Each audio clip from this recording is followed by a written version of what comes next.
జరుగుతున్న ప్రతి అంశంతో పాటు రాష్ట్ర రాజకీయాలలో జరుగుతున్న చిత్ర విచిత్రమైన అంశాలను కూడా మనం చర్చిద్దాం.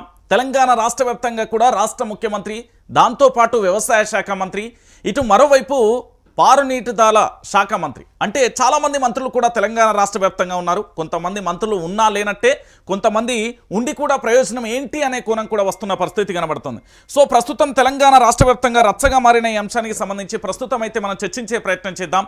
తెలంగాణలో ఒక ప్రధానంగా మనం చర్చించదలుచుకుంటే ఒక పెద్ద ప్రమాదమే చోటు చేసుకుంది. ఆ ప్రమాదానికి సంబంధించి ఇప్పటి వరకు రాష్ట్ర ముఖ్యమంత్రి యనుమల రేవంత్ రెడ్డి కానీ, రాష్ట్రానికి సంబంధించిన సహచరుల మంత్రులు కానీ, ఇదే రాష్ట్రానికి సంబంధించిన భారతీయ జనతా పార్టీకి సంబంధించిన కేంద్ర మంత్రులుగా భావించే కిషన్ రెడ్డి కానీ, బండి సంజయ్ కానీ, తెలంగాణ రాష్ట్ర ముఖ్యమంత్రి యనుమల రేవంత్ రెడ్డి కానీ ఇప్పటి వరకు కూడా ప్రమాద స్థలానికి ఎందుకు వెళ్ళలేదు, అక్కడ ఎందుకు పరామర్శించట్లేదు? దాదాపుగా 24 గంటలు గడిచిపోయింది, 48 గంటలు గడిచింది, 72 గంటలు గడిచింది. అంటే సుమారుగా 3 రోజులు అవుతున్నా కూడా ఇప్పటికీ కూడా తాత్కాలికంగా బ్రేక్ వేసిన పరిస్థితి కనబడుతుంది. ఏమైనా అంటే అధికారుల నుండి కానీ, అక్కడికి వచ్చిన సిబ్బంది నుండి వచ్చే మాట ఒకటే, ఏంది తాత్కాలిక విరామం, పూర్తి స్థాయిలో నీరు బురద చేరడంతో మేము రెస్క్యూ టీంకు సంబంధించి కాస్త బ్రేక్ వేస్తున్నాం, మరో సాంకేతిక పరిజ్ఞానంతో ముందుకు వెళ్ళే ఆలోచనలో ఉన్నామంటూ కూడా అక్కడి అధికారులు చెప్తున్నారు. ఇంకో పక్కన చాలా విచిత్ర బాధాకరమైన విషయం ఏంటంటే, తమ సహచరులను చూడాలి అంటూ కూడా ఆతృతగా కన్నీళ్లతోనే ఎదురు చూస్తున్నారు వాళ్ళ సహచరులు. నిజానికి తెలంగాణ రాష్ట్రానికి కాకపోయినా యూపీ ఇతర రాష్ట్రాలకు సంబంధించిన బిడ్డలను మనం కాపాడుకోవాల్సిన బాధ్యత లేదా? స్వయాన రాష్ట్ర ముఖ్యమంత్రి అక్కడికి వెళ్ళి పర్యవేక్షించాల్సిన బాధ్యత లేదా? అయినప్పటికీ ముఖ్యమంత్రి గారు ఎందుకు ఇలా వ్యవహరిస్తున్నారు అనేది కూడా ప్రధానంగా చర్చనీయాంశంగా మారింది. మరి ఇంతలా జరుగుతూ ఉంటే రాష్ట్రానికి సంబంధించిన ముఖ్యమంత్రి ఏం చేస్తున్నాడు, దాంతోపాటు తెలంగాణ రాష్ట్రానికి సంబంధించిన 2 కేంద్ర మంత్రులు ఏం చేస్తున్నారు, ఈ తెలంగాణ రాష్ట్రానికి సంబంధించిన గవర్నర్ ఏం చేస్తున్నారు, దాంతోపాటు కేవలం ప్రధాని నరేంద్ర మోడీ ఫోన్ చేసినంత మాత్రానే సరిపోతుందా? ఆ 8 మంది ప్రాణాలను కాపాడాల్సిన బాధ్యత లేదా? ఎందుకంటే ఈ అంశానికి సంబంధించి కాస్త లోతుగా మనం విశ్లేషిస్తే కనుక ఒక కొత్త అంశం కూడా దొరికింది. ఏంటి అంటే, నిన్న మొన్నటి వరకు మనం చూసాం 8 మందికి సంబంధించిన పేర్లతో పాటు ఇటు అల్లావుద్దీన్కి సంబంధించిన సాక్ష్యం కూడా మనం విన్నాం. అంటే ఒక్క క్షణం ఆలస్యమైతే మా ప్రాణాలు పోయేది అనేది కూడా తాను చెప్పిన మాట కూడా మనం విన్నాం. అంటే పూర్తి స్థాయిలో వాళ్ళు ప్రాణాలతో ఉన్నట్ట లేనట్ట, వాళ్ళు ఎలాంటి పరిస్థితులలో ఉన్నారు? అల్లావుద్దీన్ చెప్పిన ప్రకారం అయితే ఇప్పటి వరకు వారు ప్రాణాలతో ఉండే ఛాన్స్ లేదు. అల్లావుద్దీన్ చెప్పిన దానిని పరిగణనలోకి తీసుకోకుంటే మాత్రం కాస్త ఆలోచించాలి. కానీ ఇప్పుడు జరుగుతున్న పరిణామాలు ఏంటి అంటే, రెస్క్యూ టీం వరకు చూస్తూ ఉంటే నీళ్లు బురద పూర్తి స్థాయిలో కూడా అడ్డంకిగా మారిపోయిన పరిస్థితి కనబడింది. సో ఇలాంటి పరిస్థితులలో అక్కడ రెస్క్యూ అనేది చాలా దారుణంగా మారిపోయిన పరిస్థితి కనబడుతుంది. అంటే కనీసం వాళ్ళని బయటికి తీసుకొచ్చే ప్రయత్నం కూడా, జరిగే ప్రయత్నం కూడా ఎక్కడ కనబడతలేదు. ఎందుకు నేను ఈ విషయాన్ని చెప్తున్నానంటే, మొన్న జరిగిన సంఘటనలో పూర్తి స్థాయిలో కూడా అల్లావుద్దీన్ ఒక సాక్ష్యంగా మారిపోయిండు. దీన్ని ప్రధానంగా కూడా నేను నొక్కి చెప్పడానికి దీంట్లో చాలా కీలకమైన అంశం ఉంది.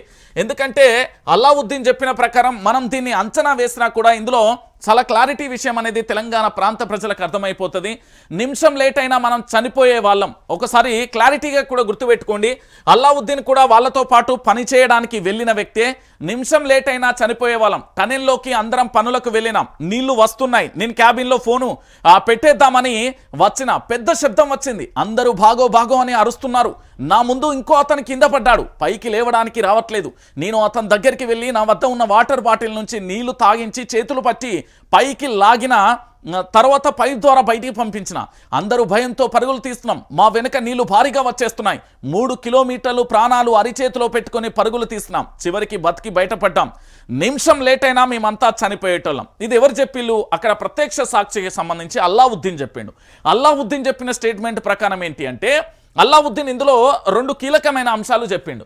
ఒకటి ఏంటి అంటే, ఇతను క్యాబిన్లోకి వెళ్ళినప్పుడు, ఫోన్ పెట్టడానికి వెళ్ళినప్పుడు భారీ శబ్దం వచ్చింది. అక్కడ ఉన్న తన సహచరులు భాగో భాగో అంటూ చెప్పిన పరిస్థితి కనబడింది. ఇక ఈ అల్లావుద్దీన్ కంటే ముందు ఇంకొక అతను తన ముందున్నాడు, అతను కింద పడ్డాడు. కింద పడ్డ తర్వాత పూర్తి స్థాయిలో అతను లేవలేని పరిస్థితులలో ఉన్నాడు, నడవడానికి రావట్లేదు. తన దగ్గర ఉన్న వాటర్ బాటిల్ నీళ్ళు తాగించి తనని పైపు ద్వారా బయటికి పంపించాను. ఆ తర్వాత నేను కూడా బయటికి వచ్చాను. ఇక్కడ చాలా క్లారిటీగా చెప్పిండు. ఏమని అంటే, నిమిషం లేట్ అయినా కూడా మేమంతా చచ్చిపోయేటోళ్ళం. ఇగో ఇక్కడ చూడుర్రి, ఇక్కడ ఈ క్లియర్ కట్ పాయింట్ ఒక్కసారి చూడుర్రి. నిమిషం లేట్ అయినా కూడా మేమంతా చచ్చిపోయేటోళ్ళం అంటూ కూడా ఆయన చెప్పిండు. ఎవరు చెప్పిర్రు ఇది? ఆ టనెల్లో పనిచేస్తే వీళ్ళు ఇప్పుడు 8 మంది ఎవరైతే చిక్కుకున్నారో వాళ్ళతో పాటు పనికి వెళ్ళి అందులో నుంచి బయటపడ్డ వ్యక్తి ప్రత్యక్ష సాక్షి అల్లావుద్దీన్ చెప్పిన మాట. అంటే నిమిషం లేట్ అయినా పూర్తి స్థాయిలో కూడా చనిపోయే వాళ్ళం అనేది మొదటి స్టేట్మెంట్. రెండో అంశం ఏంటంటే 3 కిలోమీటర్లు ప్రాణాలు అరిచేతిలో పెట్టుకొని పరుగులు పెట్టిండు, 3 కిలోమీటర్లు పరిగెత్తిండు అల్లావుద్దీన్. ఇది రెండో అంశం. అంటే దాని వెనుక భారీగా కూడా నీళ్లు వచ్చేస్తున్నాయనేది మూడో స్టేట్మెంట్. అల్లావుద్దీన్ ఇచ్చిన 3 స్టేట్మెంట్లను కనుక మనం ఒకసారి చూస్తే అక్కడ ఉండే సహచరులు అందరూ పరిగెత్తండి పరిగెత్తండి అంటూ కూడా చెప్పే స్టేట్మెంట్ కానీ, దాంతోపాటు వెనక నుంచి భారీగా నీళ్లు వస్తున్నాయనే రెండో స్టేట్మెంట్ కానీ, ఆ తర్వాత మూడో స్టేట్మెంట్ ఏంటి, 3 కిలోమీటర్లు వేరు ప్రాణాలు అరిచేతిలో పెట్టుకొని పరుగులు పెట్టిండు అనేది మూడో స్టేట్మెంట్. నాలుగో స్టేట్మెంట్ ఏంటి, నిమిషం లేట్ అయినా కూడా మేము చనిపోయే వాళ్ళం అంటూ అల్లావుద్దీన్ ఇచ్చిన స్టేట్మెంట్ కూడా చూస్తాం. అంటే ఇక్కడ పూర్తి స్థాయిలో కూడా టనెల్లో ఇప్పటి వరకు చిక్కుకున్న ఆ 8 మందికి సంబంధించి మనోజ్ కుమార్ ఇప్పటి వరకు ఆచూకీ లేడు, దాంతోపాటు శ్రీనివాస్ ఆచూకీ లేదు, సందీప్ సాహు ఆచూకీ లేదు, జట్కస్ ఆచూకీ లేదు, సంతోష్ సాహుకు సంబంధించి ఆచూకీ లేదు, అను సాహుకు సంబంధించి ఆచూకీ లేదు, సన్నీ సింగ్, గురుప్రీతి సింగ్ వీళ్ళందరి 8 మందికి సంబంధించిన ఆచూకీ ఇప్పటి వరకు లేదు. ఇప్పటి వరకు రెస్క్యూ టీం చేసింది ఏందయ్యా అంటే, మేము కేవలం బురద మాత్రమే చూసాం, నీళ్లను మాత్రమే చూసాం, అడుగు తీసి అడుగు వేయలేని పరిస్థితుల్లో ఉన్నాం. అంటే వాస్తవం రియాలిటీ ఏంటి అంటే, ఇది తెలంగాణ ప్రజలందరికీ కూడా తెలవాల్సిన విషయం ఏంటంటే, ఇక్కడ మీరు అందరూ కూడా ఆలోచించండి. నిజానికి కూడా అల్లావుద్దీన్ చెప్పిన స్టేట్మెంట్ ప్రకారం వాళ్ళు 8 మంది బ్రతికి ఉన్నారా అనేది క్వశ్చన్ మార్క్. ఎందుకంటే నిమిషం లేట్ అయినా నేను బ్రతికేవాన్ని కాదు అంటూ అల్లావుద్దీన్ ఇచ్చిన డైరెక్ట్ స్టేట్మెంట్. ఇక దాంతోపాటు ఈ స్టేట్మెంట్లో ఇంకొక స్టేట్మెంట్ కూడా ఉన్నది. ఏంటి అంటే, అల్లావుద్దీన్తో పాటుగా ఇంకొక తను బయటికి వచ్చి లేవలేని పరిస్థితులలో ఉన్నప్పుడు తనని పైపు ద్వారా బయటికి తీసుకొచ్చి పంపించే ప్రయత్నం చేసినప్పుడు తాను చెప్పిన అంశాన్ని కూడా చూసాం.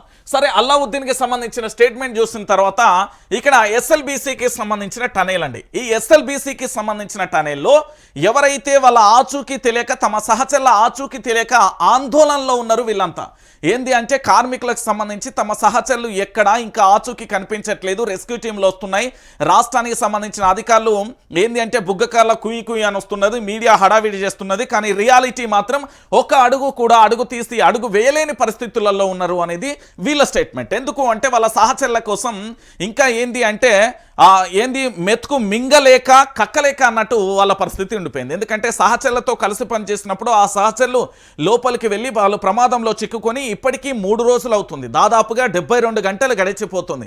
అయినప్పటికీ కూడా మేము ఇప్పటికీ కూడా ఒక అడుగుకు కూడా ముందుకు వేయలేకపోయామంటూ అక్కడికి వచ్చిన చాలా మట్టికి అన్ని రకాలుగా మనం చూస్తాం. వాటన్నింటికి సంబంధించి పూర్తి స్థాయిలో కూడా స్టేట్మెంట్ ఒకటే, ఏంది అంటే మేము ముందడుగు వేయలేకపోతున్నాం. అయితే వీళ్ళు ఆందోళనలో ఉన్న పరిస్థితి కనబడతాను. అయితే వీళ్ళ కుటుంబ సభ్యులు కూడా అదే స్థాయిలో ఆందోళన వ్యక్తం చేస్తున్నారు. ఇక్కడ రెస్క్యూకి సంబంధించిన ఆర్మీ అధికారులు వచ్చారండి. ఇక్కడ శ్రీశైలం ఎడమగట్టు కాలువ టనెల్కు సంబంధించిన కార్మికులను కాపాడేందుకు చేపట్టనున్న రెస్క్యూ ఆపరేషన్కు సంబంధించి వీళ్ళు వచ్చి ప్లానింగ్ చేస్తున్నారు. ఈ పక్కన ఇక్కడ ప్రమాదం జరిగిన చోటండి ఈ టనెల్కు సంబంధించి. సహజంగా మీరు ఏదైనా ఒక టనెల్కు సంబంధించి ఎప్పుడైనా పనిచేసినప్పుడు, అది ప్రాజెక్టులు కానీ మరే ఇతర విషయాలలో కూడా ఒకసారి ఆలోచించండి. ఇది టనెల్ కాబట్టి టనెల్కు సంబంధించి ఇక్కడ పూర్తి స్థాయిలో కూడా ఇది శ్రీశైలం ఎడమగట్టు, దాంతోపాటుగా ఇట్లా టనెల్ యొక్క పనులు ఒకే వైపు ఎప్పుడు ఏ ప్రాజెక్టు చేయదు, 2 వైపులా కూడా ప్రాజెక్టు మొదలు పెట్టుకుంటూ వస్తుంది. దాంట్లో ఒకదాని నుంచి ఇంకొక దానికి అంటే డైవర్షన్కు సంబంధించి అనేది ఖచ్చితంగా ఉండాల్సిన అంశం కనబడుతుంది. కానీ ఈరోజు ఒకటే వర్షన్ అంటే పూర్తి స్థాయిలో కూడా వాళ్ళు వెళ్ళే ప్రయత్నం చేసేది ఒకవైపు నుంచి మాత్రమే ప్రయత్నం చేయడంతో పూర్తి స్థాయిలో విఫలీకృతం అయిపోయి ఇప్పుడే ఆర్మీకి సంబంధించి 72 గంటలు గడిచిపోయినప్పటికీ కూడా ఇంకా కూడా మేము ప్రయత్నం చేస్తున్నారంటే ఏం ప్రయత్నం చేస్తున్నారు అంటే, మన దగ్గర శాస్త్ర సాంకేతిక పరిజ్ఞానం అభివృద్ధి చెందలేదా? ఏంది ఆధునిక యుగంలో అడుగుపెట్టాం కదా, ఇప్పటికీ కూడా కనీసం 8 మందిని కాపాడలేని అన్నప్పుడు ఆ నిర్మాణ సంస్థ కానీ ఆ నిర్మాణ పనులు ఏ విధంగా చేస్తారు? ఇంకొక విషయం ఏంటంటే, ఇందులో ప్రధానంగా కూడా మీరు ఆలోచించాల్సిన విషయం ఏంటంటే, ఇక్కడ ప్రధానంగా కూడా యావత్తు తెలంగాణ సమాజం ఏం ఆలోచించాలంటే, ఈ ఎస్ఎల్బి ప్రాజెక్ట్ ఏదైతే ఉందో ఈ ఎస్ఎల్బి ప్రాజెక్ట్ గురించి చాలా లోతుగా కనుక నేను పూర్తి స్థాయిలో దీన్ని అధ్యయనం చేస్తే ఈ ప్రమాదం జరగబోతుంది అనేది ముందస్తుగా అధికారులకు తెలుసంట. నేను ఆరాధీసిన ప్రకారం ఇలాంటి ప్రమాదాలు చోటు చేసుకుంటాయని ముందస్తుగా అధికారులకు తెలుసంట. ఇంకొక విషయం ఏంటంటే ఇదే ఎస్ఎల్బీసీకి సంబంధించి గత ముఖ్యమంత్రి కల్వకుంట్ల చంద్రశేఖరరావు గారు అసెంబ్లీలో పూర్తి స్థాయిలో పవర్ పాయింట్ ప్రజెంటేషన్ ఇచ్చినప్పుడు కూడా ఇది అక్కరకు రాని ప్రాజెక్టు, దీని ద్వారా అనేక రకాలుగా ఇబ్బందులు పడతామంటూ కూడా తాను చెప్పిన స్టేట్మెంటు, ఇక్కడ అధికారులకు సంబంధించి అది ఆల్రెడీ పూర్తి స్థాయిలో కూడా కుప్పగొలిగే ప్రమాదం ఉంది అంటూ ఆయన చెప్పిన స్టేట్మెంటు రెండు కూడా మ్యాచ్ అయిపోయిన పరిస్థితి కనబడుతుంది. ఇది ఒక స్టేట్మెంట్. అయితే ఇప్పటి వరకు కూడా 8 మంది ఆచూకీ అయితే లేదు. వాళ్ళు ఏ విధంగా ఉన్నారు, ఏంటి వాళ్ళ పరిస్థితి ఏంది అనేది వాస్తవానికి రియాలిటీగా మనం మాట్లాడుకుంటే తెలియదు, ఎవ్వరికీ తెలియదు. వాళ్ళు ఎక్కడ ఉన్నారు అనేది గుర్తించే పనిలో కూడా పడలే. నిజంగా కూడా పలానా ఏంది అంటే ఇంత దూరంలో ఉన్నారు, ఇంత దూరంలో ఉన్నారు అని చెప్పడానికి కూడా లేదు. అయితే ఒకసారి ఇటు చూద్దాం. 72 గంటలు గడిచిపోయింది. తెలంగాణలోని ప్రతి బిడ్డ కూడా, ప్రతి ఒక్క పౌరుడు కూడా ఎస్ఎల్బి ప్రాజెక్టు వైపే చూస్తున్నారు. 8 మంది వ్యక్తులను కాపాడడానికి ఇక్కడ జరుగుతున్న ప్రయత్నాలను చూస్తున్నారు. కాంగ్రెస్ ప్రభుత్వం చేస్తున్న వేగవంతమైన చర్యలను చూస్తున్నారు. భారతీయ జనతా పార్టీ ఏం చేస్తున్నదో చూస్తున్నారు. ఈ ఎస్ఎల్బీసీకి సంబంధించి ఉత్కంఠగా కొనసాగుతున్న తరుణంలో వీళ్ళు చేస్తున్న ప్రయోగాలన్నీ కూడా అట్టర్ ఫ్లాప్ అయిపోతున్న పరిస్థితి కనబడుతుంది. ప్రభుత్వంలో చిత్తశుద్ధి లేదు అనడానికి చాలా బలంగా వాదించవచ్చు. ప్రభుత్వంలో చిత్తశుద్ధి లేదు, ఎందుకంటే కేంద్రానికి సంబంధించి సపోర్ట్ తీసుకోవాలన్నప్పుడు ఇక్కడ కాంగ్రెస్ పార్టీకి భారతీయ జనతా పార్టీ, ఒకటి కేంద్రంలో అధికారంలో ఉన్న పార్టీ, ఇంకోటి స్టేట్లో అధికారంలో ఉన్న పార్టీ, ఈ రెండింటికి కూడా చిత్తశుద్ధి లేదండి, వాస్తవం చెప్తున్నా. ఎందుకంటే 72 గంటలు గడిచిపోయినప్పటికీ కూడా ఇప్పటికీ కూడా ఏమీ సమాధానం చెప్పలేకపోతుందంటే ఇంతకంటే బాధాకరమైన విషయం ఏంటండి? ఒకసారి చూడండి. చుట్టూ చిమ్మ చీకటి ఆవరించిన నిశ్శబ్దం, పైనుంచి పడుతున్న మట్టి, పెరుగుతున్న నీటి మట్టం, అడుగు వేలేనంతగా బురద. ఈ భీవాత స్థితిలో ఎస్ఎల్బి సొరంగంలో మట్టి దిబ్బల 8 ప్రాణాలు, వాటి కోసం ప్రయత్నిస్తున్న బృందాలు. 72 గంటలైంది, ఆ కార్మికుల జాడే లేదు. ప్రమాద స్థలాన్ని కనుగొనడం సాధ్యపడడం లేదు. ఫోన్ రింగ్ అవుతున్నాయంటూ వచ్చిన వార్తలలో బ్రతికే ఉన్నారన్న ఆశ కలిగిన వారి నుంచి స్పందన లేకపోవడంతో మళ్ళీ నైరాశ్యం అలుముకుంది. గాలి కూడా ఆడని పరిస్థితులలో మృత్యుతో పోరాడుతున్న వారిని కాపాడేందుకు రెస్క్యూ బృందాలు శ్రమిస్తున్నాయి. ఇక్కడ విషయం ఏంది అనేది క్లియర్ కట్గా ఒకసారి మన నాటు తెలంగాణ భాషలో మన భాషలో అర్థం చేసుకుందాం. ఎందుకు అంటే ఒకరి మీద నిందేసేది లేదు, ఒకరిని పొగిడేది లేదు, ఒకరు తిట్టేది లేదు. ఇక్కడ చాలా క్లారిటీగా కూడా ఒక స్టేట్మెంట్ వచ్చింది. 72 గంటలు అవుతుంది. 8 మంది కార్మికులు ఎస్ఎల్బి ప్రమాదంలో చిక్కుకొని 72 గంటలు అవుతుంది. కార్మికుల జాడలేదు అంటూ ప్రభుత్వానికి సంబంధించిన డైరెక్ట్ స్టేట్మెంట్. వాళ్ళు ఎక్కడున్నారు, ఈ ప్రమాదం జరిగిన ప్రాంతానికి, వాళ్ళకు ప్రమాదం జరిగిన తీవ్రతలో అంటే అక్కడ సరౌండింగ్లో ఎక్కడున్నారు అనేది పూర్తి స్థాయిలో తెలియదు. ఒకటి. రెండోది ఏంటి అంటే ఈ ప్రమాద స్థలాన్ని కనుగొనడం కూడా సాధ్యపడలే. ప్రమాదం జరిగిన స్థలాన్ని ఇప్పటి వరకు కూడా కనుక్కోలేదు. అంటే 8 మందికి ఆక్సిజన్ అందిస్తున్నాం, 8 మంది ఫోన్లు రింగ్ అవుతున్నాయి, కానీ వారి నుంచి స్పందన లేదు. అంటే ఈ స్టేట్మెంట్ మీరు ఆలోచిస్తే మన భాషలో చూసుకుందాం ఒకసారి. ఏది ప్రమాద స్థలాన్ని కనుగొనడం సాధ్యపడడం లేదు, ప్రమాదం ఎక్కడ జరిగిందో ఇప్పటి వరకు కూడా ఎవరు కనుక్కోలేదట. నెంబర్ 1 స్టేట్మెంట్ చూడండి. ఫోన్లు రింగ్ అవుతున్నాయంటూ వచ్చిన వార్తలతో బతికి ఉంటారనే ఆశ కలిగినా కూడా వారి నుంచి స్పందనే లేదు. ఫోన్లు అనేది క్యాబిన్లో పెడతారండి. క్యాబిన్లో పెట్టిన తర్వాత ఇప్పుడు మనకు అల్లావుద్దీన్ చెప్పిన స్టేట్మెంట్ ఉంది కదా, నేను నా ఫోన్ క్యాబిన్లో పెట్టడానికి వెళ్ళాను, అంతలోనే భాగం అంటూ అరుపులు వచ్చాయి, భారీ శబ్దం వినబడింది. వెంటనే నా ముందున్న వ్యక్తికి నీళ్లు తాగించి తనని పైపు ద్వారా బయటికి పంపించి నేను కూడా బయటికి వచ్చినా, ఒక్క నిమిషం లేట్ అయినా కూడా నేను బ్రతికి ఉండేవాన్ని కాదు, చచ్చటోన్ని అంటూ అల్లావుద్దీన్ ఇచ్చిన స్టేట్మెంట్. అయితే ఆ స్టేట్మెంట్ను బేస్ చేసుకొని మనం మాట్లాడుకుంటే క్యాబిన్లో పూర్తి స్థాయిలో ఫోన్లు ఉన్నాయి, అంటే క్యాబిన్లో భద్రపరిచిన ఫోన్లు అనేది రింగ్ అవుతున్నాయి. కానీ ప్రమాదం జరిగిన ప్రాంతం ఇప్పటి వరకు కూడా ఇక్కడ రాష్ట్ర ప్రభుత్వానికి సంబంధించిన అధికారులు గుర్తించలే. ఒకటి. దాంతోపాటు ఫోన్లు క్యాబిన్లో ఉండడం వల్ల రింగ్ అవుతున్నాయి అనే ఆలోచనలో మనం చూద్దాం. రెండోది. ఇంకోటి, వారి నుంచి నిజంగా క్యాబిన్లో ఫోన్లు ఉన్నప్పుడు ప్రమాదం నుంచి అల్లావుద్దీన్ ఇటు పరుగులు తీసినప్పుడు మిగతా వారు అటు వెళ్ళినప్పుడు ఆ మట్టి దిబ్బలు, దాంతోపాటు బురద, దాంతోపాటు నీళ్లున్న ప్రాంతం ఉంటుంది కాబట్టి ఖచ్చితంగా కూడా అక్కడ గాలి కూడా ఆడని ప్రదేశం ఉంటుంది కాబట్టి వాళ్ళు మృత్యుతో పోరాడుతున్నారా, ఏ విధంగా ఉన్నది అనేది వాళ్ళ నుంచి స్పందన లేవట్లేదు అంటే పెద్ద క్వశ్చన్ మార్కే కదా ఇది. ఎందుకు నేను ఈ విషయాన్ని చెప్తున్నానంటే, సరే మొత్తానికి ప్రభుత్వానికి రెస్క్యూ టీమ్ అక్కడికి వెళ్ళింది, ప్రమాదం జరిగిన ప్రాంతాన్ని గుర్తించిలు, ఆ ప్రమాదం జరిగిన ప్రాంతంలో గుర్తించి అక్కడ ఆక్సిజన్ పంపించిలు, లేదా కొంతమేరకు పూర్తి స్థాయిలో అక్కడ స్పందన కదలిక వస్తుంది అంటే మనం ఏమన్నా మాట్లాడుకునేటోళ్ళం. కానీ ఇక్కడ విషయం ఏంటి అంటే అక్కడ ప్రమాదం జరిగిన ప్రాంతం నుండి ఇప్పటి వరకు ప్రాంతాన్నే గుర్తించలే. ప్రమాదం ఎక్కడైతే జరిగిందో ఆ సంఘటన స్థలాన్ని ఇప్పటి వరకు గుర్తించలేదు. అంటే గుర్తించినప్పుడు పూర్తి స్థాయిలో అక్కడ ఏం జరిగి ఉంటుంది, ఆ ప్రమాదంలో వ్యక్తులు ఉన్నారా లేరా, ఇది పెద్ద క్వశ్చన్ మార్క్గా మారిపోయింది. క్యాబిన్లో ఫోన్లు ఉన్నాయి కాబట్టి అవి ఖచ్చితంగా కూడా రింగ్ అవుతాయి, అది అల్టిమేట్గా మనందరికీ తెలిసిన విషయమే. కానీ ప్రమాద తీవ్రత భారీ స్థాయిలో ఉన్నది కాబట్టి ఆ ప్రమాద తీవ్రతతో పాటుగా నీటి మట్టం కూడా ఏది మొదటి రోజు ప్రమాదానికి పూర్తి స్థాయిలో కూడా ఏంది ఒక దాదాపుగా కొంత మేరకు మాత్రమే నీటి మట్టం పెరిగింది. ఆ తర్వాత అది నీటి మట్టం కూడా పెరుగుతూ వస్తున్న పరిస్థితి కనబడింది.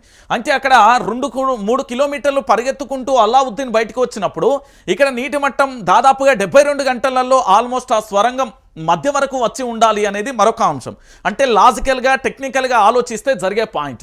సో మొత్తానికి అక్కడ ప్రమాదం జరిగిన ప్రాంతాన్ని ఇప్పటి వరకు గుర్తించకపోవడం, దాంతోపాటుగా వాళ్ళు ఆ చీకట్లో ఉన్నారు, ఓ పక్కన గాలి కూడా ఆడని పరిస్థితులలో మృత్యుతో పోరాడుతున్నారు, వీళ్ళని కాపాడడానికి రెస్క్యూ టీంలు అయితే ప్రయత్నిస్తున్నాయి అనే స్టేట్మెంట్ అయితే మనం చూస్తున్నాం. దాంట్లో నమ్మకం ఉందా లేదా అంటే అది క్వశ్చన్ మార్క్ అయిపోయింది. ఇక మరోవైపు ఇంకొక ఇక్కడ ప్రధానమైన అంశం ఏంటంటే ఉబికి వస్తున్న బురద రెస్క్యూకు ఆటంకం. నేవీ, ఆర్మీ సహా శ్రమిస్తున్న 9 బృందాలు ఫోన్ ఆన్లో ఉన్నాయంటున్న ప్రభుత్వ వర్గాలు. ప్రమాద స్థలానికి ర్యాట్ మైనర్ టీం రాక, ఇక వర్టికల్ డ్రిల్లింగ్ ప్రతిపాదనకు ఇంజనీర్ల స్వస్తి, ప్రత్యామ్నాయ మార్గాలపై చర్చోపచర్చలు, సహచరుల కోసం కార్మికుల ఎదురు చూపులు. ఇక్కడ విషయం ఏంటి అంటే నేను చాలా క్లారిటీగా చెప్తున్నా, ఇక్కడ ఫోన్లు అనేది క్యాబిన్లో ఉండడం వల్ల అవి రింగ్ అవుతున్నాయి అనేది మనం న్యాచురల్గా కూడా అర్థం చేసుకోవాల్సిన పాయింట్. ఇది నెంబర్ 1. ఇంకొక విషయం ఏంటంటే ఇక్కడ నేవీకి సంబంధించి, ఆర్మీకి సంబంధించి పూర్తి స్థాయిలో 9 బృందాలు శ్రమించినప్పటికీ కూడా వీళ్ళు ఏం చేసిల్లంటే ర్యాట్ మైనర్స్ టీం వచ్చింది. వీళ్ళు వర్టికల్ డ్రిల్లింగ్ అంటే డ్రిల్లింగ్కు సంబంధించిన ప్రతిపాదన, ఏదైనా మన బిల్డింగ్కి సంబంధించి డ్రిల్లింగ్ చేసే ఆ ప్రతిపాదన వీళ్ళు ఎంచుకున్నారు. కానీ అది ఏమైందంటే అటర్ ఫ్లాప్ అయింది. డ్రిల్లింగ్ ఎంతసేపు చేస్తారు, 72 గంటలు ఇప్పటికే గడిచిపోయింది. వాళ్ళకి ఇప్పటికే 3 రోజులుగా నీళ్లు లేవు, తిండి లేదు, ఆక్సిజన్ ఏ స్థాయిలో ఉందో తెలియదు, అక్కడ నీటి మట్టం ఏ స్థాయిలో ఉందో తెలియదు, దాంతోపాటు బురద ఏ స్థాయిలో ఉందో కూడా తెలియని పరిస్థితి కనబడుతుంది. అంటే ఇప్పటికీ 3 రోజులు గడిచిపోయింది, అక్కడి పరిస్థితి వాతావరణం మనం అంచనా వేయలేని పరిస్థితులలో ఉన్న పరిస్థితి కనబడుతుంది. ఇది మెయిన్గా మనకు కనబడుతున్న అంశం. అయితే ఇంకొక అంశాన్ని కూడా మీరు ఆలోచించండి.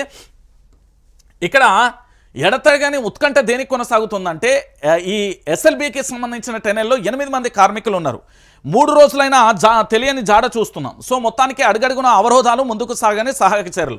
ఇక పేరు కోసం పాకులాట, మంత్రుల కొట్లాట, ఎస్ఎల్బి ప్రమాదంలో నుంచి ప్రచార యావ, మీడియాతో మాట్లాడేందుకు పోటాపోటీ, ఒకరి చర్యలకు మరొకరి అడ్డంకులు, మధ్యలో మరొక అమాత్యుడు అత్యుత్సాహం, మంత్రుల తీరుపై వెల్లువెత్తుతున్న విమర్శలు. ఇక వీళ్ళను మంత్రులే అనాలనో లేకపోతే మీరేదైనా పేరు పెట్టుకుంటే ఆప్షన్ ప్రజలకు ఇస్తున్నా, కామెంట్ బాక్స్లో మీరు ఏదైనా పేరు పెట్టుకోవచ్చు.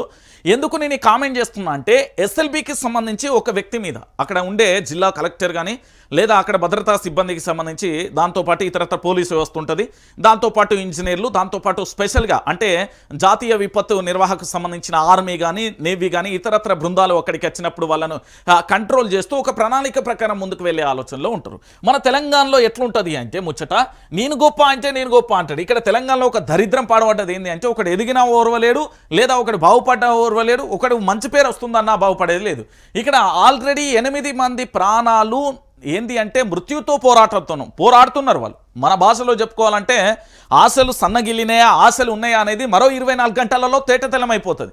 ఎందుకంటే ఒక మనిషికి సంబంధించి ఇప్పటికే ఆక్సిజన్ లెవెల్ ఏ పరిస్థితుల్లో ఉందో అసలు ప్రమాదం జరిగిన స్థలమే గుర్తించలేదు, నెంబర్ 1. దాంతోపాటు అక్కడ ఆక్సిజన్ లెవెల్ ఎట్లున్నాయో కూడా తెలియదు. 3వ అంశం ఏంటంటే అక్కడ నీరు ఉబికి వస్తున్నది. 4వది బురద కూడా అదే స్థాయిలో పెరిగిపోతున్నది. ఈ 4 పరిణామాలు ఒక పక్కనైతే ఇక మన మంత్రులు ఇక్కడ ఎవరెవరు ఉన్నారు, ఇప్పటి వరకు కోమటిరెడ్డి వెంకటరెడ్డిని నిన్న చూసినా, దాంతోపాటు ఉత్తమ్ కుమార్ రెడ్డి అక్కనే ఉన్నాడు, మొన్నటి వరకు జూపల్లి కూడా అక్కనే ఉన్నాడు, దాంతోపాటు ఇంక ఇతరత్ర ఎవరు వస్తున్నారో మనం చూస్తూనే ఉన్నాం. ఇది సందర్శనశాల లెక్క మారిపోయింది తప్ప ఇక్కడ పూర్తి స్థాయిలో స్పెషల్గా ఫోకస్ పెట్టి ఇక్కడికి వచ్చిన దాఖలాలు కూడా లేవు. ఇంకొక బాధాకరమైన విషయం ఏంటంటే తెలంగాణ రాష్ట్ర ముఖ్యమంత్రి యనుమల రేవంత్ రెడ్డి గారు ఇక్కడ అడిగే పెట్టలేదండి. దాంతోపాటు ఇంకొక బాధాకరమైన విషయం ఏంటంటే కేంద్రానికి సంబంధించిన 2 ఎంపీలు ఉన్నప్పుడు బండి సంజయ్ కానీ కిషన్ రెడ్డి కానీ ఇక్కడి ప్రమాద స్థలానికి ఇక్కడికి చేరుకొని అక్కడ జరుగుతున్న సంఘటనకు సంబంధించి ఆరా తీసి పూర్తి స్థాయిలో దానిని ఏ విధంగా వాళ్ళని రక్షించే ప్రయత్నం చేస్తామన్న యావా లేనే లేదండి. ఇది క్లారిటీ అండి, తెలంగాణ ప్రాంత ప్రజలు ఆలోచించాల్సిన విషయం. సో మొత్తానికి వీళ్ళు ఏం చేస్తున్నారంటే ఒకరేమో టన్నెల్లోకి వెళ్ళినప్పుడు నా విజువల్ ఎలా వచ్చినాయని కెమెరా చూసుకుంటున్నాడు ఒక మంత్రి, ఇంకొక అతను ఏం చేస్తున్నాడంటే జాతీయ మీడియాతో మాట్లాడానని ఇంకొక మంత్రి చూసుకుంటున్నాడు, ఇంకొక మంత్రి ఏం చేస్తున్నాడంటే ఫోటోలు బాగా వచ్చినాయి అనేది ఇంకొక మంత్రి చూసుకుంటున్నాడు. ఈ సోకు తప్ప పూర్తి స్థాయిలో అక్కడ 8 మంది ప్రాణాలను కాపాడాలనే మానవత్వమైన కోణం అయితే లేదు అనేది అక్కడ ఉన్న వ్యక్తులు ఆవేదన వ్యక్తం చేస్తున్న తీరు. నేను ఎందుకు ఈ విషయాన్ని చెప్తున్నానంటే 72 గంటలు గడిచినా కూడా ప్రమాద స్థలాన్ని కూడా గుర్తించలేదు. ఇది నోట్ ప్రతి ఒక్కరూ ఆలోచించాలి. ఇప్పుడు ఒక ప్రమాదం జరిగిందంటే ఆ ప్రమాదానికి సంబంధించిన స్థలాన్ని గుర్తించాల్సిన బాధ్యత ఉంటుంది. కానీ ఇప్పటి వరకు ప్రమాద స్థలాన్నే గుర్తించలేదు. అంటే ఇక్కడ ఆలోచించాల్సిన విషయం ఇది. తెలంగాణ యావత్తు కూడా ఇక్కడ వీళ్ళు కొట్లాడుకుంటే 8 మంది ప్రాణాలు రా నాయన, 8 మంది ప్రాణాల కోసం మేము అల్లాడుతున్నాం. ఇక్కడ జార్ఖండ్ వాళ్ళు ఉన్నారు, ఉత్తరప్రదేశ్ వాళ్ళు ఉన్నారు, ఇతర రాష్ట్రాల నుంచి వచ్చిన ఇంజనీర్లు ఉన్నారు, లేబర్స్ ఉన్నారు, దాంతోపాటు ఇతరత్ర టెక్నికల్ టీం కూడా ఉన్నది. ఇంతమంది 8 మంది కూడా వాళ్ళు పనిచేయడానికి వచ్చినప్పుడు వాళ్ళని కాపాడాల్సిన బాధ్యత కూడా మనపై ఉన్నది. ఎందుకంటే తెలంగాణ అంటే భారతదేశంలో గొప్ప పేరున్నది. ఇంకొక విషయం కూడా చూడండి, ప్రాణాల కన్నా ప్రచారమే ముఖ్యమా? ప్రభుత్వ వైఫల్యంతోనే ఎస్ఎల్బి ప్రమాదం, కార్మికులను రక్షించడంలో సర్కార్ నిర్లక్ష్యం. ఇప్పటిదాకా ఏం చేశారో ఎందుకు చెప్పరు? ముఖ్యమంత్రి తీవ్ర అభ్యంతరకరం. ఎస్ఎల్బీసీకి మంగళం పాడేందుకు లీక్లా మాజీ మంత్రి జగదీష్ రెడ్డి ఆగ్రహం అంటూ కూడా చెప్పిండు. జగదీష్ రెడ్డి చెప్పిన దాంట్లో 100కు 1000% ఇక్కడ ఒక నిజం ఉంది. నేనేమంటున్నానంటే ప్రాణాల కంటే ప్రచారం ముఖ్యమా? మా ముఖ్యమంత్రి యనుమల రేవంత్ రెడ్డి గారు ఏం చేసిండంటే హైదరాబాద్ నుండి ఫ్లైట్ వేసుకొని, అంటే విమానం వేసుకొని లేదా హెలికాప్టర్ ఎట్లనో దాంట్లో గాలి మోటార్ వేసుకున్నాడు. ఈ భాషలో గాలి మోటార్ వేసుకొని కరీంనగర్ పోయిండు, నిజామాబాద్ పోయిండు, దాంతోపాటు ఆదిలాబాద్ పోయినట్టున్నాడు. ఈ 3 జిల్లాలలో పర్యటన చేసి పూర్తి స్థాయిలో కూడా మా నరేందర్ రెడ్డిని గెలిపించకపోయినా పర్వాలేదు, మాకు అది సెకండరీ టాపిక్ అని చెప్తున్నా, పర్వాలేదు, కానీ మా ప్రభుత్వానికి వచ్చిన డోకా ఏదీ లేదని ఒక డైరెక్ట్ స్టేట్మెంట్ ఇచ్చిండు. నేనేమంటున్నానంటే ముఖ్యమంత్రి గారు 8 మంది ప్రాణాలు అరిచేతిలో ఉన్నాయి. 8 మంది ప్రాణాలు 72 గంటలుగా మృత్యుతో పోరాటం చేస్తున్నారు. లేదా అధికారులకు ఆల్రెడీ ఒక క్లారిటీ ఉందా? ప్రభుత్వానికి ఒక క్లారిటీ ఉందా? అంటే ప్రమాదం జరిగిన స్థలానికి సంబంధించి పూర్తి స్థాయిలో ఆ ప్రమాదానికి సంబంధించిన తీవ్రత కానీ ప్రమాదానికి సంబంధించిన అదంతా కూడా ఆల్రెడీ ప్రభుత్వానికి పూర్తి స్థాయిలో ఒక పక్కా సమాచారం ఉంది. దానికి సంబంధించి ఏం జరిగింది, ఏం జరగబోతుంది అనేది వాళ్ళకు ఒక క్లారిటీ ఉండడం వల్లనే వాళ్ళు ఏం మాట్లాడతలేరా అనేది ఒక క్వశ్చన్ మార్కుగా మారిపోయిన పరిస్థితి కనబడుతుంది. సో ఇక్కడ విషయం ఏంటంటే ప్రాణాల కన్నా ప్రచారమే ముఖ్యమా అంటే తెలంగాణలో ఎంత దారుణమైన పరిస్థితి అంటే అన్నం పెట్టండ్రో రామచంద్ర అంటే అన్నాన్ని గుంజుకపోయే తరుణం కనబడుతుంది ఈ తెలంగాణ. చాలా బాధాకరమైన విషయం. ఏదైనా ఒక ప్రమాదం జరిగినప్పుడు ఆ ప్రమాద స్థలానికి రాష్ట్ర ముఖ్యమంత్రి అక్కడ ఉండి పూర్తి స్థాయిలో డే అండ్ నైట్ అక్కడ ఉండి అక్కడ ఏంది పనులను పర్యవేక్షించాల్సిన బాధ్యత ముఖ్యమంత్రి మీద ఉంటుంది. ఇప్పుడు 10 సంవత్సరాలుగా ఆ ప్రాజెక్టును పక్కన పెట్టింది, అది అక్కడికి రాదనైనా దానివల్ల చాలా ప్రమాదాలు పొంచి ఉన్నాయి. దానివల్ల భవిష్యత్తులో శ్రీశైలం ప్రాజెక్టుకే ముప్పు ఏర్పడుతుంది. దాంతోపాటు ఇంకొకటి ఏంటంటే మానవ రహిత ప్రాంతంగా, అంటే ఆ ప్రాంతంలోకి ఎవరు కూడా సందర్శకులు వెళ్లకుండా ఉండేందుకు చేయాలి అంటూ కూడా గత ప్రభుత్వానికి అనేక రకాలుగా అడ్డంకులు కానీ దాంతోపాటుగా పర్యావరణానికి సంబంధించి అనేక ఇబ్బందులు ఏర్పడతాయని ఆ ప్రాజెక్టును పక్కన పెడితే లేదు మేమేం చేస్తాం, మేము గుడ్డి గుర్రాలకు పనులు తోమేటోళ్ళం, కోడిగుడ్డు మీద ఈకలు వేకేటోళ్ళం, మేమెందుకు చేయమంటూ కాంగ్రెస్ పార్టీ రణం చేసి మొదలుపెట్టి ఇప్పుడు 8 మంది ప్రాణాల జీవితాలతోనే ఆడుకున్నాయి. 8 కుటుంబాలతోనే ఆడుకుంటుంది. ఆ 8 కుటుంబాలకు సంబంధించి ఇప్పటి వరకు వాళ్ళకి ఏమైనా సమాచారం ఇచ్చిందా అంటే లేదు. ఆ 8 కుటుంబాలకు సంబంధించి ఇప్పటి వరకు ఏమైనా భరోసా ఇచ్చిందంటే లేదు. పోనీ తెలంగాణ రాష్ట్రానికి ముఖ్యమంత్రి అక్కడికి వెళ్ళిందా అంటే లేదు. తెలంగాణ రాష్ట్రానికి సంబంధించిన కేంద్ర మంత్రులు వెళ్ళిలా అంటే లేదు. కేవలం ఏం చేస్తున్నారంటే టైంపాస్ గాళ్ళు దొరికిలు మన తెలంగాణ. ఇది నిజం. మీరు ఏమనుకున్నా మంచిదే కానీ మన తెలంగాణ ప్రజల కోసం పనిచేయడానికి, ఇక్కడ పరిపాలనా వ్యవస్థ కోసం పనిచేయడానికి పూర్తి స్థాయిలో లేరండి. కేవలం వాళ్ళ యొక్క వ్యక్తిగత అవసరాల కోసం, వ్యక్తిగతంగా పనిచేయడం కోసం మాత్రమే దొరికిలు. ప్రచారమే మా యొక్క ఎజెండా, అంతకుమించి మాత్రం మరేదీ లేదు అన్నట్టుగా చెప్పిన పరిస్థితి కనబడతాను. నేను ఎందుకు ఈ విషయాన్ని చెప్తున్నానంటే ఇప్పటి వరకు ఒకసారి చూడండి, మీకు చిత్ర విచిత్రాలు చూపెడతా. ఇక ఏం చెప్తాండి కోమటిరెడ్డి వెంకటరెడ్డి చెవి ఎడబెట్టిండు, ఒకసారి జూమ్ చేసి చూపెట్టు తెలంగాణ ప్రాంత ప్రజలకు. ఒకసారి కోమటిరెడ్డి వెంకటరెడ్డి ఏం చేస్తున్నాడో ఒకసారి చూడు. ఆ ఫోటోను మీరు మళ్ళీ చూడాలి. ఎందుకంటే పూర్తి స్థాయిలో కూడా మీరందరూ కూడా ఆలోచించాల్సిన విషయం ఇది. ఒక్కసారి 3 రోజులు దాటినా 72 గంటలు గడిచిన ఎస్ఎల్బి సొరంగంలో చిక్కుకున్న కార్మికుల జాడ మాత్రం లేదు. 3వ రోజు మొత్తంగా 7 సహాయక బృందాల సంఘటనా స్థలానికి చేరుకున్న రెస్క్యూ ఆపరేషన్లో పూర్తి స్థాయిలో పాల్గొనలేకపోయి భారీగా నీరు ఉబికి రావడం, బురద పేరుకుపోవడంతో సహాయక చర్యలకు ఆటంకం ఏర్పడింది. దీంతో రెస్క్యూ ఆపరేషన్ నిలిపివేస్తున్నట్లు అధికారులు తెలిపారు. అయితే ప్రమాదం జరిగిన వెంటనే ప్రభుత్వం అప్రమత్తమై కేంద్ర ప్రభుత్వ సాయం తీసుకుని ఆర్మీ ర్యాట్ హోల్ మైనర్స్ను పిలిచి ఉంటే ఇప్పటికే రెస్క్యూ ఆపరేషన్ మూసేదన్న అభిప్రాయాలు కూడా వ్యక్తమవుతున్నాయి. సర్కార్ నిర్లక్ష్యం వల్లే ఇప్పటి వరకు పూర్తి స్థాయిలో కూడా 8 మంది ప్రాణాలు మరింత క్లిష్టంగా మారాయనే ఆరోపణలు వినబడుతున్నాయి. అడుగు ముందుకు పడలే, 8 మంది ఆచూకీ దొరకలే. ఎస్ఎల్బీపై చేతులెత్తేసిన రేవంత్ సర్కార్ నిలిచిపోయిన రెస్క్యూ ఆపరేషన్ వెనుదిరిగి వెళ్లిన నేవీ సొరంగంలో ఉబికి వస్తున్న నీరు, భారీగా పేరుకుపోతున్న బురద, సహాయక చర్యలకు ఆటంకం, 3 రోజులు దాటినా కూడా ముందుకెళ్లలేని పరిస్థితి. సొరంగంలోనే 8 మంది కార్మికులు, బ్రతికే ఛాన్స్ తక్కువే అంటూ కూడా మంత్రి గారు చెప్పారు. ఇక మంత్రి గారు చెప్పిన స్టేట్మెంటు, అల్లావుద్దీన్ చెప్పిన స్టేట్మెంట్కు మంత్రి గారు జూపల్లి చెప్పిన స్టేట్మెంట్ మ్యాచ్ అయిపోయింది. ఒక సెకండ్ లేట్ అయినా కూడా మేము చనిపోయే వాళ్ళం అనేది అల్లావుద్దీన్ ఇచ్చిన స్టేట్మెంట్. అంటే ప్రత్యక్ష సాక్షి, అందులో నుంచి బయటకు వచ్చిన వ్యక్తి. ఇక్కడ మంత్రి జూపల్లి ఏం చెప్పిండు, బ్రతికే ఛాన్స్ తక్కువని. అది సగటు ప్రతి మానవుడికి కూడా తెలుసు, ఈ తెలంగాణలో ఉన్న ప్రతి బిడ్డకు కూడా తెలుసు. జూపల్లి గారు ప్రతి ఒక్కరికి కూడా తెలుసు. ఎందుకంటే ప్రమాద తీవ్రతను అంచనా వేసినాం, ప్రమాదం యొక్క ఏంది అంటే ఆ తీవ్రత ఏ స్థాయిలో ఉందో కూడా అంచనా వేయగలిగినాం. ఎందుకంటే 3 కిలోమీటర్ల నీరు వచ్చింది, 3 కిలోమీటర్ల మేర పరిగెత్తినాం, బురద వచ్చింది, నీళ్లు వచ్చినాయి, దాంతోపాటు భారీ శబ్దం వచ్చింది. ఇవన్నీ కూడా మేము విన్నాం, చూసినాం, కనబడుతుంది. కానీ మిమ్మల్ని అక్కడికి ఎందుకు పంపించినాం అంటే ఈ రాష్ట్రానికి సంబంధించిన మంత్రి హోదాలో మీరు వాళ్ళని కాపాడతారేమో, ఏదో ఒక ప్రయత్నం చేసి వాళ్ళని బయటికి తీసుకొస్తారేమోనన్న ఒక చిన్న నమ్మకంతో చెప్తే మా మంత్రి గారు ఇచ్చే స్టేట్మెంట్ బ్రతికే ఛాన్స్ తక్కువే, బ్రతికే ఛాన్స్ తక్కువే. ఈయన ఇచ్చే స్టేట్మెంట్ ఇది, ఒక మంత్రి ఇచ్చే స్టేట్మెంట్ ఇదా? అరే కేంద్రానికి సంబంధించి ప్రధాని నరేంద్ర మోడీతో మాట్లాడితే తప్పేంటండి? ఇతర రాష్ట్రాల సహకారం తీసుకుంటే తప్పేంటండి? 8 మంది ప్రాణాలను పూర్తి స్థాయిలో గాలిలో అంటే లైట్ తీసుకున్నారా ప్రభుత్వం? ఇప్పటి వరకు వాళ్ళ ఆచూకీ దొరకవట్లేదండి బాబు. చాలా విచిత్రం ఏంటంటే, చాలా బాధాకరమైన విషయం ఏంటంటే ఆచూకీ కూడా దొరకలే ఇప్పటి వరకు. 8 మంది ఆచూకీ దొరికితే మంత్రి జూపల్లి నన్ను అడుగురి, కోమటిరెడ్డి వెంకటరెడ్డి నన్ను అడుగురి. ఇక కోమటిరెడ్డి వెంకటరెడ్డి ఏమో షెవ్ పెట్టి తింటాడు. ఏం వింటున్నావు ఎంకన్నా? ఏమున్నదని వింటున్నావాడా? రామరామ ఉయ్యాలో నీళ్ళత్తున్నాయి ఉయ్యాలో అని వింటానవా? ఏం వింటానో ఎంకన్నా? ఆడో పక్కన వాళ్ళ కుటుంబాల ఆర్తనాదాలు చేస్తున్నాయి, వాళ్ళ సహచరులు ఏ విధంగా ఎదురు చూస్తున్నారో చూడు ఎంకన్నా. ఇక చూడు వాళ్ళు ఎట్లా ఎదురు చూస్తున్నారు చూడు. ఆగో వాళ్ళతో పనిచేస్తున్న సహచరుల వాళ్ళ ఆచూకీ కోసం ఎట్లా చూస్తున్నారు చూడేం కన్నా. అంటే నేను ఎందుకు ఈ విషయాన్ని చెప్తున్నానంటే, ఎంత నిర్లక్ష్యపు నీడలో ప్రభుత్వం ఉంది అని చెప్పడానికి సాక్ష్యం అండి ఇది. దాదాపుగా ప్రభుత్వానికి సరైన పట్టింపు ఇక్కడ ఎక్కడా కూడా కనబడతలేదు. నేను ఎందుకు చెప్తున్నా అంటే, ఇగో చూడు ఏంది కేటీఆర్ ఒక మాట అన్నాడు, సీఎంకు సీరియస్నెస్ లేదు, సర్కార్ చేతులెత్తేస్తుంది, ప్రజల ప్రాణాలంటే విలువ లేదు, ఎన్నికలకే ముఖ్యమంత్రి ముఖ్యం, ఎస్ఎల్బి ఘటనపై కేటీఆర్ వ్యాఖ్యలు అంటూ కూడా చెప్పిన పరిస్థితి వాస్తవం కదా. ఇప్పుడు ప్రచారంతో ఒరిగేదేంది?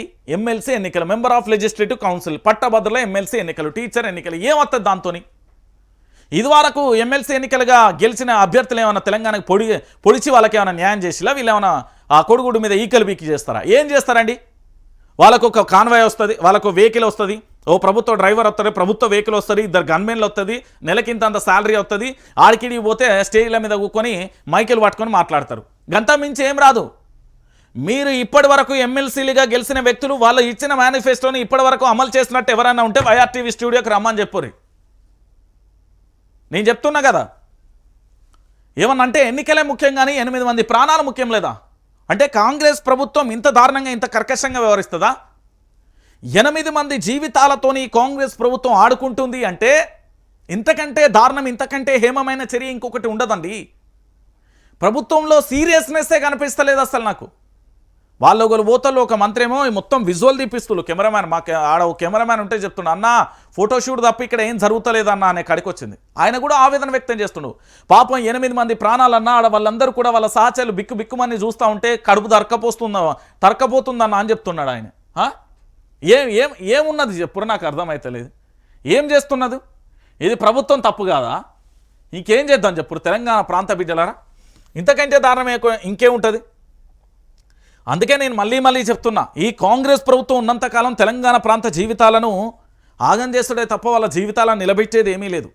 తెలంగాణలో పూర్తి స్థాయిలో ఏ పౌరుడైనప్పటికీ, ఏ ఒక్క వ్యక్తి అయినప్పటికీ కూడా వాళ్ళ జీవితాలలో వెలుగు తీసుకొస్తే శబాస్ అంటాం. కానీ వాళ్ళ ప్రాణాలు పోతుంటే కూడా కనీసం కర్కశంగా అంటే కనీసం మానవత్వ కోణంలో కూడా అక్కడికి ముఖ్యమంత్రి వెళ్ళకపోతే ఇంతకంటే దారుణం ఏముంటుందండి? ఇక మరో అంశం, నేనైతే ఇది ఎక్కడా చూడలే. దాదాపుగా ఇప్పటివరకు ఎన్నికలకు సంబంధించి అనేక పరిణామాల ఎన్నికలను చూసుకుంటూ వచ్చినాం. అంటే ఎన్టీఆర్ కానీ, చంద్రబాబు కానీ, వైఎస్ రాజశేఖర్ రెడ్డి కానీ, ఆ తర్వాత జరిగిన రోషయ్య కానీ, లేదా కిరణ్ కుమార్ రెడ్డి కానీ, దాని తర్వాత కేసీఆర్ ప్రభుత్వం కానీ, ఇప్పుడు రేవంత్ రెడ్డి ప్రభుత్వాలు కానీ, ప్రభుత్వాలన్నీ మారుతూ ఉంటే చాలా క్లారిటీగా నిశ్చింతగా చూస్తూ ఉన్నా కానీ ప్రభుత్వానికి సంబంధించిన వ్యక్తులు తమ అభ్యర్థి ఓడిపోయినా పర్వాలేదు అని చెప్పే స్టేట్మెంట్ బహుశా ఇప్పటివరకు ఎక్కడ కానీ విని ఎరగని రీతిలో మీరు చూస్తూ ఉంటారు. ఎందుకు నేను అంటున్నా అంటే, నరేందర్ రెడ్డి ఓడినా నష్టమే లేదు. ఒక ముఖ్యమంత్రి గారు, ఒక పార్టీకి సంబంధించిన వ్యక్తి ఇలాంటి స్టేట్మెంట్ ఇవ్వడం ఎంతవరకు కరెక్టు? ఒకసారి మీరు అందరూ కూడా ఆలోచించండి. నరేందర్ రెడ్డి ఓడినా నష్టం లేదు అంటే ఈ నరేందర్ రెడ్డికి సంబంధించిన ఓటమిని ఇప్పటి వరకు పూర్తి స్థాయిలో కూడా ఒక పార్టీకి సంబంధించిన వ్యక్తి, ఒక రాష్ట్ర ముఖ్యమంత్రి, వాళ్ళ పార్టీ అభ్యర్థి, ఎమ్మెల్సీ అభ్యర్థి ఓడిపోయినా ఏంది నష్టం లేదు అంటున్నాడు. ఒక ఎమ్మెల్సీ ఓడిపోతే నా ప్రభుత్వానికి ప్రమాదం ఏమీ లేదు, భరోసా వస్తేనే రుణమాఫీ అయితేనే ఓటేయిర్రి. ఇప్పటికీ ఇంజనీరింగ్ కాలేజీలలో చదివిన ఇంజనీర్ల కంటే మేస్త్రీలకే నైపుణ్యం ఎక్కువ, అందుకే స్కిల్ యూనివర్సిటీ. ఎమ్మెల్సీ ఎన్నికల ప్రచారంలో సీఎం రేవంత్ వ్యాఖ్యలు ఎన్నికలకు ముందే చేతులెత్తేస్తామన్న కాంగ్రెస్లో చర్చ అంటూ కూడా చెప్పిన పరిస్థితి కనబడుతుంది. ఒకటి క్లియర్ కట్గా ఏంది అంటే కాంగ్రెస్ పార్టీకి సంబంధించిన ఎమ్మెల్సీ అభ్యర్థి ఓడిపోతున్నాడు అనే ఇన్ఫర్మేషన్ ముఖ్యమంత్రి గారికి ఏమన్నా వచ్చి ఉండాలి, లేదా ముఖ్యమంత్రి గారు అభద్రతా భావంతో మా ఎమ్మెల్సీ ఓడిపోయినా పర్వాలేదు అని, లేదా కాంగ్రెస్ పార్టీని మట్టి గురిపడానికే ముఖ్యమంత్రి గారు కంకణం కట్టుకున్నాడు అనుకోవచ్చు. అంటే ఇందులో మనం ఆలోచిస్తే చాలా రకాల వాదనలు తెర మీదకి వస్తాయి. ఇక్కడ ఇంకొక విషయం ఏంటంటే ఎమ్మెల్సీ ఓడిపోయిన ప్రభుత్వానికి ఏం ప్రమాదం లేదంటే ఇజ్జత్ పరువు పోదా అండి. ఒక ప్రభుత్వం అధికారంలో ఉన్నప్పుడు ఏదైనా ఎక్కడైనా పోటీ చేసినప్పుడు గంప గుర్తుగా గెలవాల్సిన బాధ్యత ఆ ప్రభుత్వానికి సంబంధించి ఉంటుంది. కానీ ఓడిపోయినా పర్వాలేదు అనే స్టేట్మెంట్ ఇచ్చిల్లంటే ఇంతకంటే ఆలోచించాల్సిన అవసరం ఏమీ లేదు. భరోసా వస్తేనే రుణమాఫీ అయితేనే ఓటేయండి. భరోసా ఎవరికి ఇచ్చిర్రు? కాంగ్రెస్ పార్టీ గాంధీ భవన్ మెట్లెక్కి ఇస్తారు. ఎవరికి దాంతోపాటు రుణమాఫీ ఎవరికి ఇస్తారు? కాంగ్రెస్ పార్టీకి సంబంధించిన గాంధీ భవన్ మెట్లెక్కితే భరోసా ఇస్తారు. గుర్తుపెట్టుకోరు తెలంగాణ రైతాంగం. చాలామంది నాకు ఫోన్ చేస్తూ ఉన్నారు, కానీ మీరు చక్కగా మీ యొక్క పాస్బుక్లు తీసుకుపోయి ఆ గాంధీ భవన్ మెట్ల మీద కూకొని మీకు రుణమాఫీ అవుతుంది, మీకు భరోసా వస్తుంది. ఇప్పుడు ఇవన్నీ అయితేనే ఓటేయ్యి అంటే రైతుకి ఎట్లాగూ దాదాపుగా చాలా తక్కువ మంది ఉంటారు. డిగ్రీలు పూర్తి చేసిన వాళ్ళకు గ్రాడ్యుయేట్ ఓటర్లు కాబట్టి చాలా తక్కువ ఉంటుంది దాని సంబంధాలు. ఇప్పటికీ నేను చెప్పే విషయం ఏంటంటే అంటే తెలంగాణ రాష్ట్ర వ్యాప్తంగా కాంగ్రెస్ పార్టీకి ఓటు వేయకుండ్రి అని డైరెక్ట్ స్టేట్మెంట్. ఇక ఇందులో ఇంకొక విషయం ఏంటంటే ఇప్పటి ఇంజనీరింగ్ కాలేజీలలో చదివిన ఇంజనీర్ల కంటే మేస్త్రీలకే ఎక్కువ నైపుణ్యం ఉన్నదంట. ఇక మన ముఖ్యమంత్రి గారి స్టేట్మెంట్ చూడుర్రి, వండుకుంటే ఒకటే కూర అడక తింటే 60 కూరలు అన్నట్టు, మరి అడుకుందాం పా అన్నట్టు ఉన్నది కథ ఇది. ఇక ఏం వండుతో, ఏం ఉద్యోగాలు, ఏం పొట్టగుటి కోసం పనిచేస్తాడో షిప్ప పట్టుకొని అందరం గల్లీ గల్లీ పోయి దేహి అన్నట్టు అడుకుందాం పారి అన్నట్టు చెప్తాను నేను. అంటే ఒకసారి ఆలోచించండి, ఒక రాష్ట్ర ముఖ్యమంత్రి చదువుకునే ఇంజనీర్లను ఎంత ఘోరంగా కించపరుచుతున్నాడు అంటే ఇంజనీర్ల నైపుణ్యం కంటే ఏది మేస్త్రీల నైపుణ్యమే ఎక్కువ ఉన్నదట. అంటే తెలంగాణలో విద్యా వ్యవస్థ అనేది కాసుల వర్షంగానే ఉంది తప్ప అది నాణ్యమైన నైపుణ్యమైన విద్యను అందించట్లేదు అనేది రాష్ట్ర ముఖ్యమంత్రి ఒప్పుకున్న స్టేట్మెంట్ ఇది. మా తెలంగాణలో పూర్తి స్థాయిలో నాణ్యమైన విద్యను అందించట్లేదు, ఇక్కడ పూర్తి స్థాయిలో కూడా కేవలం కాసుల వర్షం కురిపించి డబ్బులను దండుకునే ప్రయత్నమే చేస్తున్నాం. మాది ఫలానా ఇంజనీరింగ్ కాలేజ్, ఇక్కడ చదువు తప్ప ఏది కాసులను మాత్రం దొంగలించబడును అనే స్టేట్మెంట్కు ఉదాహరణ. అంటే స్కిల్ యూనివర్సిటీ ఏర్పాటు చేస్తున్నా, మరి అడకతినే యూనివర్సిటీ ఏర్పాటు చేయి, ఇక తెలిసిపోతుంది. దాంతోపాటు దొంగతనాల యూనివర్సిటీ ఏర్పాటు చేయి, దాంతోపాటు ఓటుకు నోటు కేసులో ఎట్లా జరిగిందో అలాంటి యూనివర్సిటీలను ఏర్పాటు చేయి, తెలుస్తుంది. అంటే తెలంగాణ ప్రాంత బిడ్డలారా మీరందరూ కూడా ఆలోచించాల్సిన విషయం ఏంటి అంటే తెలంగాణ రాష్ట్ర వ్యాప్తంగా కూడా ఎన్నికలకు ముందే కాంగ్రెస్ పార్టీ పూర్తి స్థాయిలో కూడా చేతులెత్తేసిన పరిస్థితి కనబడుతుంది. ఇక ముఖ్యమంత్రి స్టేట్మెంట్ని బట్టి అర్థమైపోయింది. ఇక దాంతోపాటుగా ఇంకొక విషయాన్ని కూడా చెప్పాలి. అయితే ఇక్కడ ఒక విషయం ఏంటి అంటే పూర్తిగా కూడా మీరు అందరూ ఆలోచించవచ్చు, ఇక్కడ ఇంజనీర్ల కంటే మేస్త్రీలకే ఎక్కువ నైపుణ్యం ఉన్నదని చెప్పిండు కదా. మరి మా మేస్త్రి తొక్కుకుంటూ వచ్చి రాష్ట్ర ముఖ్యమంత్రిని అని చెప్పిండు కదా యనమల రేవంత్ రెడ్డిజీ. మరి రేవంత్ రెడ్డి గారు చెప్పినప్పుడు మరి నైపుణ్యం ఉన్నప్పుడు ఇక్కడ పార్టీ యొక్క పటిష్టత కూడా అదే స్థాయిలో ఉండాలి కదా, మరి ఎందుకు లేదు? దీని గురించి మాత్రం మాట్లాడరు. ఇక ఇంకొక విషయం ఏంటంటే ఉపాధి, మీ అందరికీ తెలిసిన విషయమే. ఈ టాపిక్ తర్వాత మాట్లాడదాం, ఫస్ట్ ఇది చూద్దాం. ఇది జగిత్యాల సహకార బ్యాంకు వద్ద ఎరువుల కోసం క్యూ కట్టి పాస్బుక్లు క్యూ కట్టినాయండి. అంటే పాస్బుక్లకు కాళ్ళు వచ్చినాయా, లేకపోతే పాస్బుక్లు ఇళ్లలోకి వెళ్ళి నడిచి వచ్చినాయా, లేకపోతే పాస్బుక్లకు పొలానికి దోస్తానం ఉన్నది కాబట్టి ఇవి పోయి పొలానికి నాకు ఎరువు కావాలని చెప్తే పాస్బుక్లు వచ్చినాయా అనేది ఆలోచించకుర్రి. ఉమ్మడి ఆంధ్రప్రదేశ్ చరిత్రను తిరగరాయడానికి మా రాష్ట్ర ముఖ్యమంత్రి యనమల రేవంత్ రెడ్డి గారు చేసిన ఒక సాహసోపితమైన చర్య. ఎస్, ల్యాబొరేటరీలో ఎట్లా చేస్తారో ఇప్పుడు మా ముఖ్యమంత్రి గారు కూడా గట్లనే బయట ప్రాక్టికల్ చేస్తున్నాడు, అంతే తేడా. ఎందుకు అంటే ఇక్కడ ఒకసారి చూడుర్రి, ఉమ్మడి ఆంధ్రప్రదేశ్లో పూర్తి స్థాయిలో ఎరువుల గోస ఎట్లొచ్చింది, ఉమ్మడి ఆంధ్రప్రదేశ్లో కాంగ్రెస్ అధికారంలోకి వస్తే ఇదే బషీర్బాగ్లో కాల్పులు ఎట్లయినాయి, దాంతోపాటు ఏమైపోయింది అనేది కూడా మనం చూస్తాం. సో మొత్తానికి జగిత్యాలలోని సహకార కార్యాలయం వద్ద ఎరువుల కోసం క్యూ లైన్లో ఆధార్ కార్డ్ పాస్బుక్లు పెట్టి నిలబడ్డ రైతులు అంటూ చూడొచ్చు, మళ్ళీ యూరియా గోస అంటూ కూడా చూడొచ్చు. రాష్ట్రంలో తీవ్ర స్థాయికి కొరత, పాత రోజుల నాటికి దుర్భర పరిస్థితి, పోలీసుల టోకెన్లు, క్యూ లైన్లో చెప్పులు, ఆగ్రహంతో రోడ్డెక్కుతున్న అన్నదాతలు, నిండుకున్న మార్కెట్ ఫేడ్ బఫర్ నిల్వలు, ఇక చేతులెత్తేసిన వ్యవసాయ శాఖ అధికారులు ముందు చూపు లేదు, పర్యవేక్షణ కరువు, కేంద్రం నుంచి యూరియా వస్తలేదని స్వయంగా వెల్లడించిన మంత్రి తుమ్మల నాగేశ్వరరావు. ఇక తుమ్మల నాగేశ్వరరావు పరిస్థితి ఎట్లున్నదంటే ముందు నొయ్యి వెనక గొయ్యి అన్నట్టున్నది పరిస్థితి. మన వ్యవసాయ శాఖ మంత్రి తుమ్మల నాగేశ్వరరావు పరిస్థితి, నాకు ఈ శాఖ వద్దురో నాయన, నా ఇజ్జత్ తీయనికే, నా పరువు తీయనికే ఈ శాఖ ఇచ్చిల్లు, నేను రాజీనామానైనా చేస్తా అని గతంలో తుమ్మల నాగేశ్వరరావు ఆ పేపర్ కూడా పట్టుకొని ముఖ్యమంత్రి దగ్గర పోయిండు.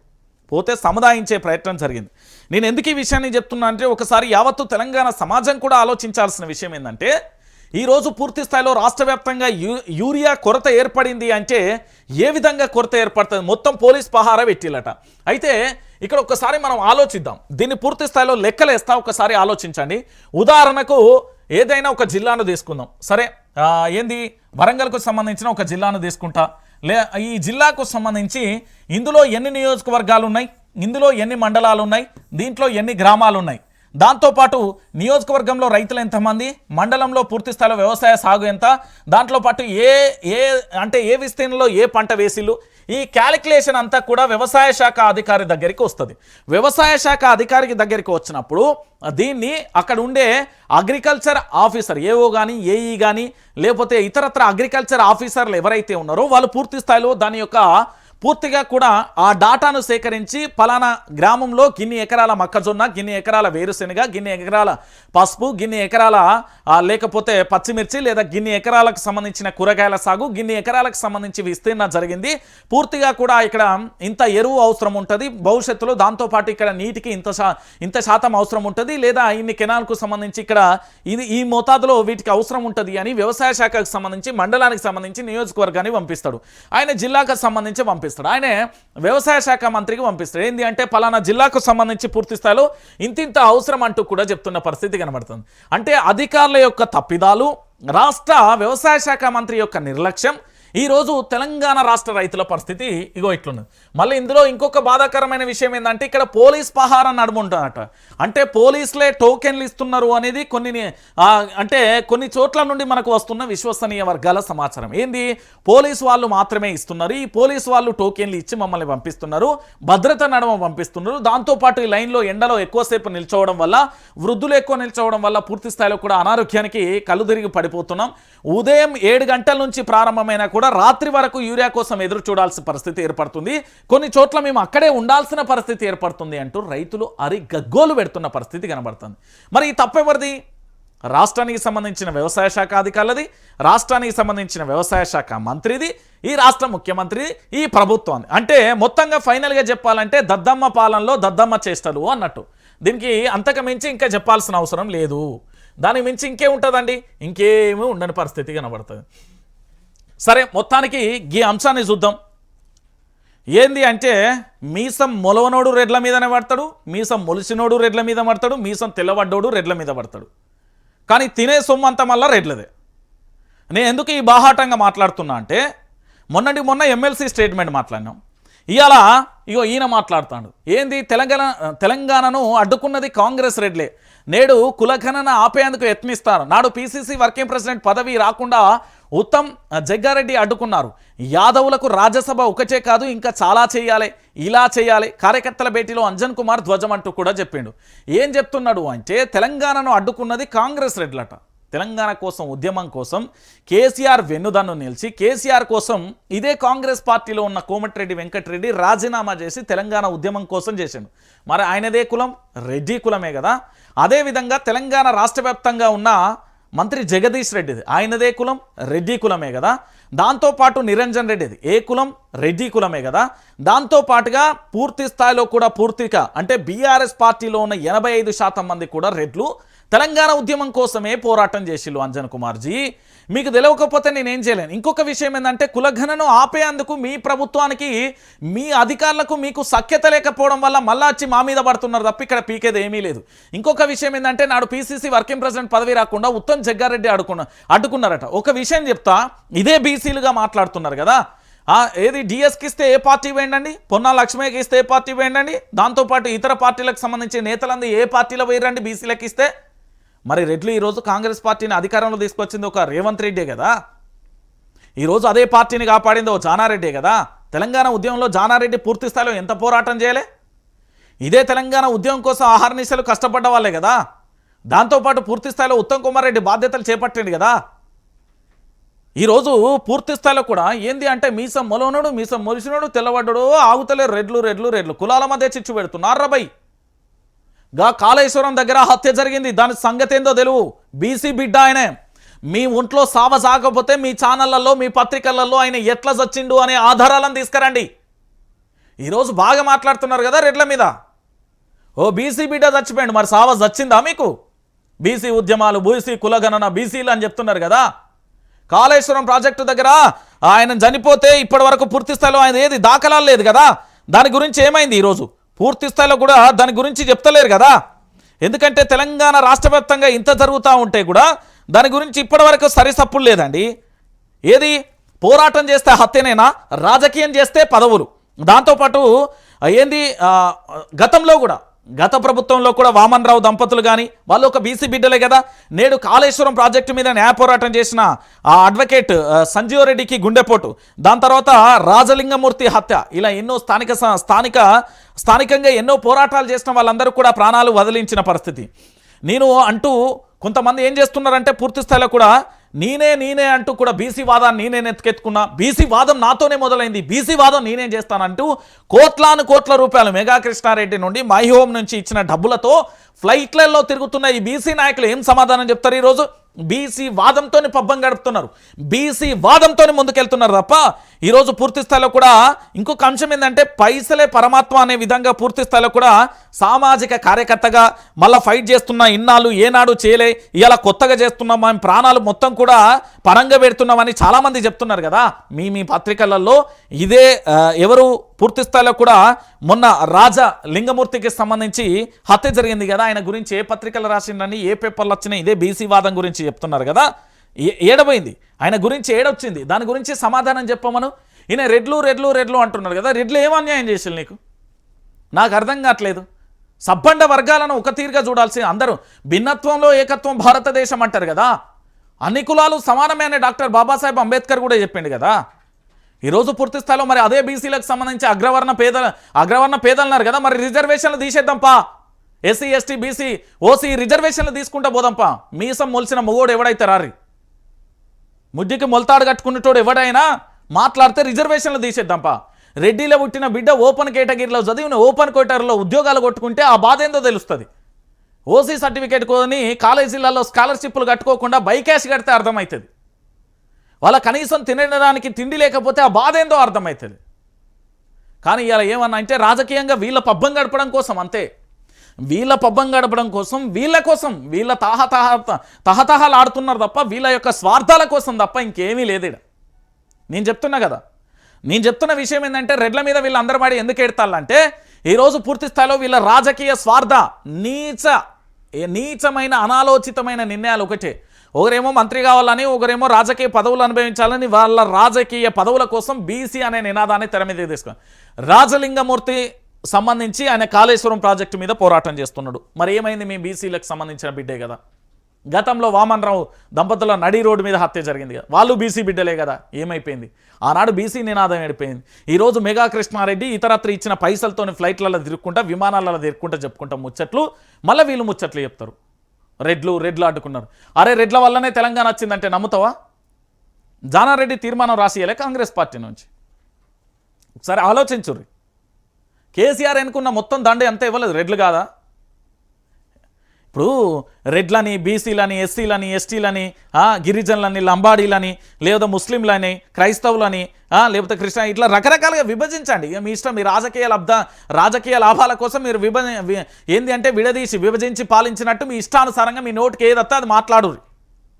కానీ ఇక్కడ ప్రజల యొక్క మనోభావాలు దెబ్బతింటే, ఇక్కడ కుల మతాల మధ్య చిచ్చు పెట్టద్దు అనే ఇంకిత జ్ఞానం కూడా మనకు లేకపోయే. ప్రతి ఓడొచ్చి రెడ్ల మీద పడతాడు. ఏదో ఇలా ఇల్లు లేదో కబ్జాలు చేసినట్టు, లేకపోతే ఇతరత్ర ఏదో చేసినట్టు. ఏమన్నా అంటే బీసీ నినాదం. అరే నాకు అర్థం కాదు. ఇప్పటి వరకు బీసీల కోసం కొట్లాడిన ఆర్ కృష్ణయ్య పోయి పార్లమెంట్లో కూర్చున్నారా నాయన?